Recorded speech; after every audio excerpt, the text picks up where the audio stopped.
Assalamualaikum warahmatullahi wabarakatuh. Perkenalkan, saya atas nama Helmiati, saya mahasiswa dari Universitas Aisyah Yogyakarta, jurusan Ilmu Keperawatan.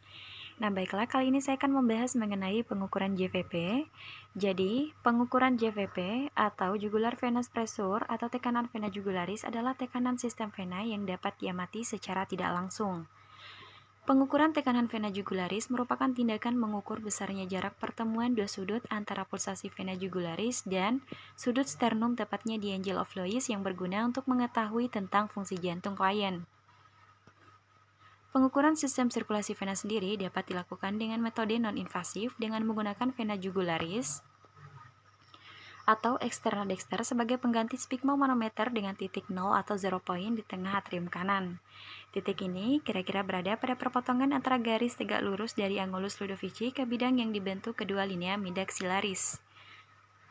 Tujuan pengukuran vena jugularis yaitu untuk melihat distensi vena jugularis, memperkirakan tekanan vena sentral atau CVP, memberikan informasi mengenai fungsi jantung, terutama ventrikel kanan, fungsi paru, dan merupakan komponen penting untuk menilai volume darah, mengetahui ada atau tidaknya distensi vena jugularis, dan untuk mengetahui tekanan vena sentral, serta untuk mencapai diagnosis dan memantau terapi untuk klien dengan penyakit jantung.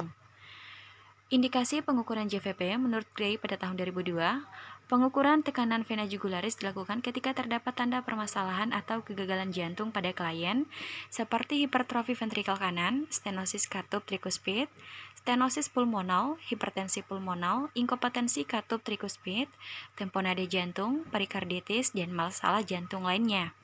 Indikasinya yang selanjutnya, yang pertama yaitu pada pasien yang menerima operasi jantung sehingga status sirkulasi sangat penting untuk diketahui. Yang kedua, pasien mendapat obat vasoaktif, nutrisi parenteral, atau jika vena perifer tidak adekuat. Yang ketiga, pasien dengan distensi unilateral. Yang keempat, pasien dengan trauma mayor, pasien yang sering diambil darahnya untuk sampel tes laboratorium, dan pasien yang diberi cairan intravena secara cepat.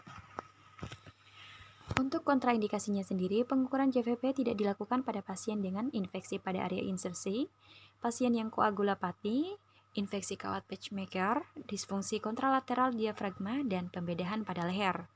Untuk komplikasi yang dapat timbul pada pengukuran JVP, yang pertama hematom lokal, yang kedua sepsis, yang ketiga distritmia, tamponade perikard, bakteremia, emboli udara, dan pneumotoraks.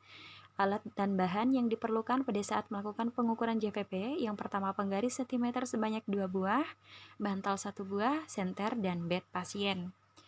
Untuk anatomi daerah tindakan sendiri, vena yang paling mudah dijangkau adalah vena jugularis interna dan eksterna di leher.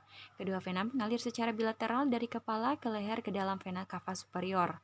Jugularis eksterna terdapat di permukaan dan dapat dilihat tepat di atas klavikula. Jugularis interna terletak lebih dalam sepanjang arteri karotis. Pemeriksaan yang terbaik adalah memeriksa jugularis interna kanan karena mengikuti jalur anatomik yang lebih langsung ke atrium kanan jantung. Kolomna darah dari dalam jugularis interna bertindak sebagai manometer mencerminkan tekanan di atrium kanan. Semakin tinggi kolomna, maka semakin besar pula tekanan vena. Selanjutnya kita masuk pada prosedur tindakan. Jadi prosedur tindakan terdapat beberapa tahap. Yang pertama ada tahap prainteraksi. Jadi dalam tahap prainteraksi meliputi yang pertama membaca catatan keperawatan dan medis pasien, yang kedua mencuci tangan, dan yang ketiga melakukan persiapan alat.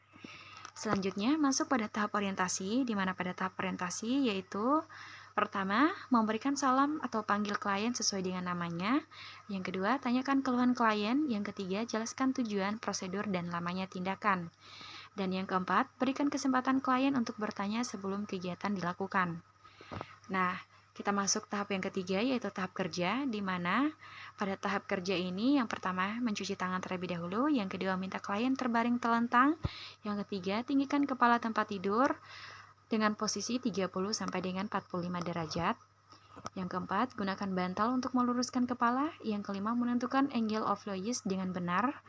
Yang keenam, mengukur tekanan vena dengan mengukur jarak vertikal antara sudut angle of Lois dan tingkat tertinggi titik pulsasi vena jugularis interna yang dapat terlihat. Selanjutnya, mencuci tangan dan mencatat prosedur tindakan. Selanjutnya untuk tahap terakhir yaitu tahap terminasi. Adapun poin-poin pada tahap terminasi. Yang pertama yaitu evaluasi perasaan klien, yang kedua simpulan hasil kegiatan, yang ketiga lakukan kontrak untuk kegiatan selanjutnya, akhiri kegiatan, cuci tangan, dan dokumentasikan. Nah, teman-teman, demikianlah penjelasan saya mengenai pengukuran JVP. Lebih dan kurangnya saya mohon maaf. Billahi taufik wal hidayah. Wassalamualaikum warahmatullahi wabarakatuh.